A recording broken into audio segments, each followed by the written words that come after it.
Hello friend, स्वागत है आपका बीपीएससी कॉर्नर में। आज के इस वीडियो में हम वैदिक काल के सवालों को सॉल्व करेंगे जो आपके आने वाले एग्ज़ाम के लिए महत्वपूर्ण होगा। इससे पहले मैंने प्राचीन इतिहास का 2 चैप्टर करवा के रखा है, आप जाके मेरे चैनल पे देख लीजिए। तो शुरू करते हैं आज का वीडियो। और आज का पहला सवाल है,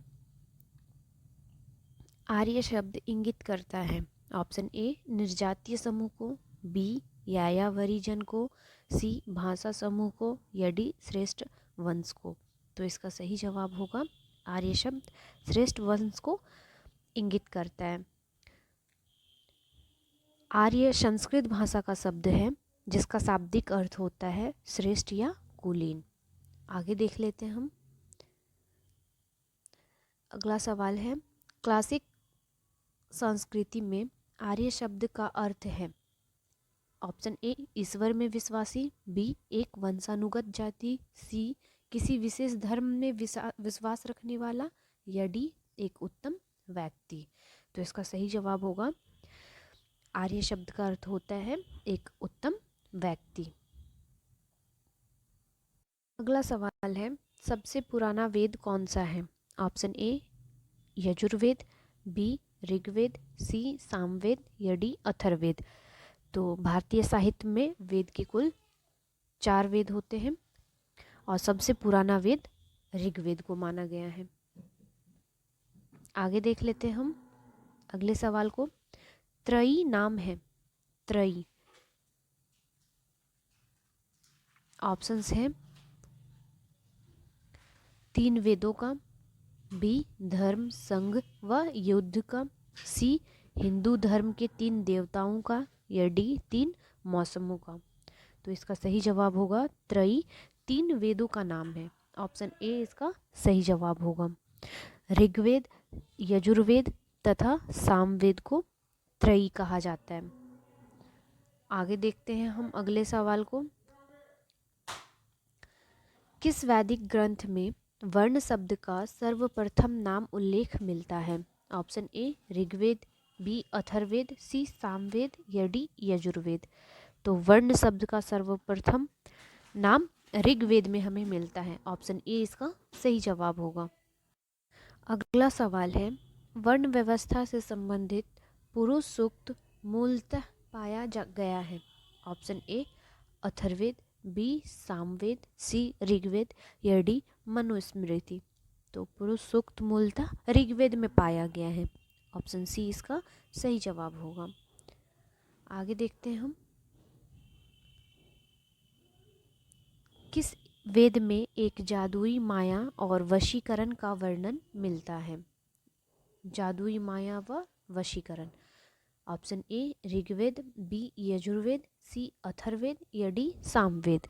तो इसका सही जवाब होगा ऑप्शन सी अथर्ववेद। अगला सवाल है, ऋग्वेद में कितनी ऋचाएं हैं ऑप्शन ए 1028, 1017, सी 1128, या डी 1020। तो इसका सही जवाब होगा ऑप्शन ए 1028। आगे देखते हैं हम अगले सवाल को। ऋग्वेद है ऑप्शन ए श्रोतों का संकलन, बी कथाओं का संकलन, सी शब्दों का संकलन, या डी युद्ध का ग्रंथ। तो ऋग्वेद स्रोतों का संकलन है। ऑप्शन ए इसका सही जवाब होगा। अगले सवाल की ओर चलते हैं। अगला सवाल है, कौन सा ब्राह्मण ग्रंथ ऋग्वेद से संबंधित है ऑप्शन ए ऐतरेय ब्राह्मण, बी गौपत ब्राह्मण, सी शतपथ ब्राह्मण, या डी तैत्तिरीय ब्राह्मण। तो इसका सही जवाब होगा ऑप्शन ए ऐतरेय ब्राह्मण। ब्राह्मण ग्रंथ यज्ञों तथा उनके अनुष्ठान के विधि विधानों के संबंध में जानकारी देते हैं। आगे देख लेते हैं हम, गोपथ ब्राह्मण संबंधित है ऑप्शन ए यजुर्वेद से, बी ऋग्वेद, सी अथर्ववेद, या डी सामवेद। तो इसका सही जवाब होगा ऑप्शन सी अथर्ववेद से गोपथ ब्राह्मण संबंधित है। ऑप्शन सी इसका सही जवाब होगा। आगे देखते हैं हम ऋग्वेद का कौन सा मंडल पूर्णतः सोम को समर्पित है? ऑप्शन ए 7वां मंडल, बी 8वां मंडल, सी 9वां मंडल या डी 10वां मंडल। तो इसका सही जवाब होगा ऑप्शन सी 9वां मंडल। ऑप्शन सी इसका सही जवाब होगा। आपको पता होगा ऋग्वेद में कुल 10 मंडल हैं तथा इसके 9वें मंडल में 114 सूक्त सोम को समर्पित हैं। आगे देखते हैं हम। अगला सवाल है, यज्ञ संबंधी विधि विधानों का पता चलता है। यज्ञ संबंधी, ऑप्शन ए ऋग्वेद से, बी सामवेद से, सी ब्राह्मण ग्रंथों से या डी यजुर्वेद से। तो इसका सही जवाब होगा ऑप्शन डी यजुर्वेद से यज्ञ संबंधी विधि विधानों का पता चलता है। आगे देख लेते हैं हम।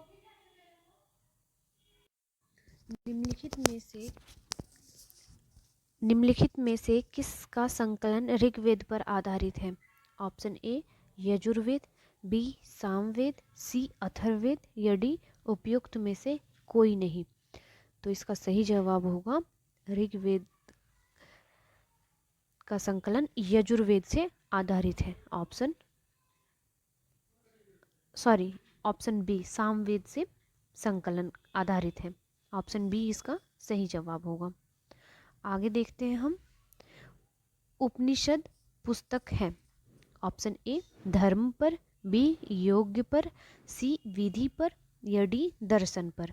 तो इसका सही जवाब होगा उपनिषद दर्शन पर आधारित पुस्तक है। ऑप्शन डी इसका सही जवाब होगा और इसे वेदांत भी कहते हैं। याद रखिएगा इसे वेदांत। आगे देख लेते हैं हम। निम्न में से किस एक वैदिक साहित्य में मोक्ष की चर्चा मिलती है? मोक्ष की चर्चा, ऑप्शन ए ऋग्वेद, बी प्रवर्तन संहिताएं, सी ब्राह्मण या डी उपनिषद। तो इसका सही जवाब होगा ऑप्शन डी उपनिषद। वैदिक साहित्य में मोक्ष की चर्चा उपनिषद से हमें मिलती है। आगे देखते हैं अगले सवाल को। नचिकेता आख्यान का उल्लेख मिलता है। ऑप्शन ए अथर्ववेद में, बी सतपथ ब्राह्मण में, सी कठोपनिषद में या डी बृहद अर्णयक उपनिषद में। तो इसका सही जवाब होगा ऑप्शन सी कठोपनिषद में। आगे देखते हैं अगले सवाल को हम। सवाल देख लेते हैं हम। उपनिषद काल के राजा अश्वपति शासक थे। ऑप्शन ए काशी के, बी केकई के, सी पांचाल के या डी विदेह के। तो इसका सही जवाब होगा ऑप्शन बी केकई के राजा थे राजा अश्वपति। आगे देख लेते हैं हम। आरंभिक वैदिक साहित्य में सर्वाधिक वर्णित नदी है। Option A Sindhu, B Saraswati, C Ganga या डी इनमें से कोई नहीं। तो इसका सही जवाब होगा ऑप्शन ए सिंधु। मतलब वैदिक काल में सर्वाधिक इसकी चर्चा हुई है। आगे देखते हैं हम। वैदिक नदी अस्किनी निम्नलिखित नदियों में से किस एक के साथ की जाती है? अस्कनी की पहचान, यहाँ पे टाइपिंग एरर है फ्रेंड्स, आप देख लीजिएगा, पहचान किस एक के साथ की जाती है? Option A Vyas, B Ravi, C Chenab या डी झेलम। तो इसका सही जवाब होगा ऑप्शन सी चेनाब। चेनाब नदी को अस्कनी के नाम से भी जाना जाता है। आगे देखते हैं अगले सवाल को। ऋग्वेद में निम्नांकित किन नदियों का उल्लेख अफगानिस्तान के साथ आर्य के संबंध का सूचक है? ए अश्वनी, बी परुष्णी, सी कुंभा क्रोमो या डी विपासा। तो इसका सही जवाब होगा ऑप्शन सी कुंभा या व क्रोमो। ऑप्शन सी इसका सही जवाब होगा। ये अफगानिस्तान में पाया जाता है, संबंधित है इसके। आगे देखते हैं हम अगले सवाल को।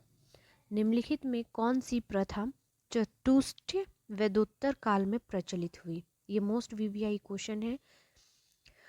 ए धर्म, अर्थ, काम, मोक्ष। बी ब्राह्मण, क्षत्रिय, वैश्य, शूद्र। सी ब्रह्मचर्य, गृहस्थाश्रम, वानप्रस्थ, संन्यास। या डी इंद्र, सूर्य, रुद्र, मरुत।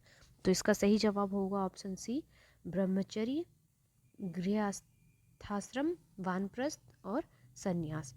ये वेदोत्तर काल में प्रचलित चतुष्टय प्रथा थी। आगे देखते हम। भारतीय संस्कृति के अंतर्गत ऋत का अर्थ क्या है? ऑप्शन ए प्राकृतिक नियम, बी कृत्रिम नियम, सी मानवीय नियम या डी सामाजिक नियम। ऋत का पूछा है, तो इसका सही जवाब होगा ऑप्शन ए प्राकृतिक नियम।